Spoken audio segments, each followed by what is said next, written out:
धुला माटी झोंकेला नहीं तो आवे वो झापर झैया तोर बहनी ला ले गे साहेब डेरा तोर बहनी ला ले गे साहेब डेरा।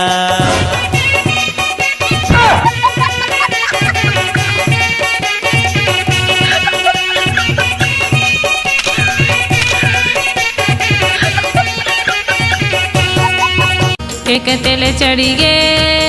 एक तेल चढ़ी गे वो हरियर हरियर वो हरियर हरियर मड़वा मधुलरू मोरे बांधन मड़वा मधुलरू मोरे बांधन दुए तेल चढ़ी गे दुए तेल चढ़ी गे वो हरियर हरियर वो हरियर हरियर मड़वा मधुलरू मोरे बांधन मड़वा मधुलरू मोरे बांधन ने तेल चढ़ी गे तीने तेल चढ़ी गे वो हरियर हरियर वो हरियर हरियर मड़वा मधुलरू मोरे बांधन मड़वा मधुलरू मोरे बांधन चारे तेल चढ़ी गे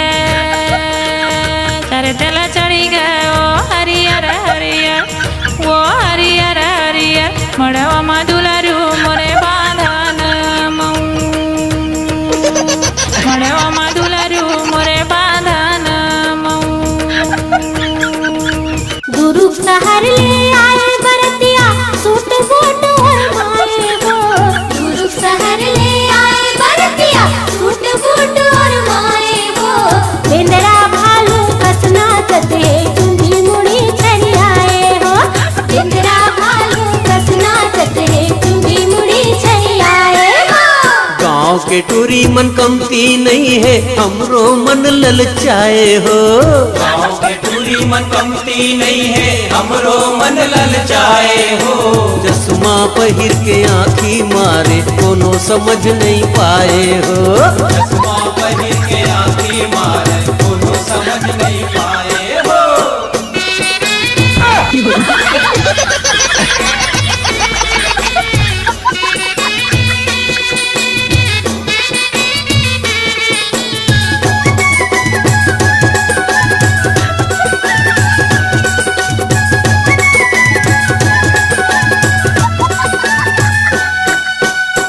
धीरे धीरे रेंगा हो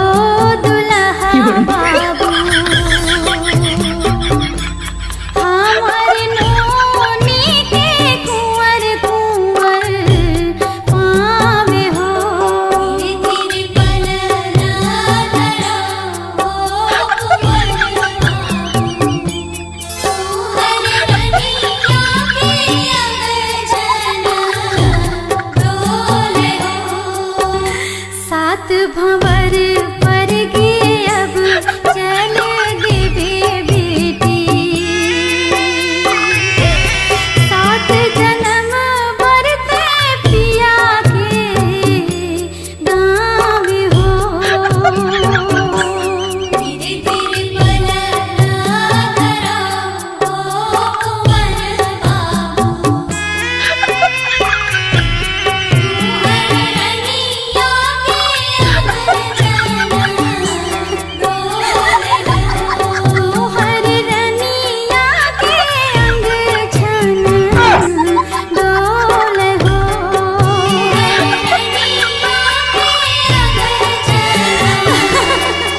ए भौजी भौजी सुन तो वो भौजी ए भौजी बिहा मोर तय करा देओ दाई दादा ला मोर मना ले ए भौजी बिहा मोर तय करा देओ दाई दादा ला मोर मना ले ए भौजी बिहा मोर तय करा देओ दाई दादा ला मोर मना ले जम्मो संगी मन के मड़वा गड़ा थे देख के मोर मन कैसे कहा थे जम्मो संगी मन के मड़वा गड़ा थे देख के मोर मन कैसे कहा थे सुन तो भौजी रुक तो भौजी देख तो भौजी हाय देव रानी तहु हर मांगा ले वो जिंदगी ला मोरो बना दे ए फौजी बिहा मोरो तय करा दे वो दाई दादा ला मोर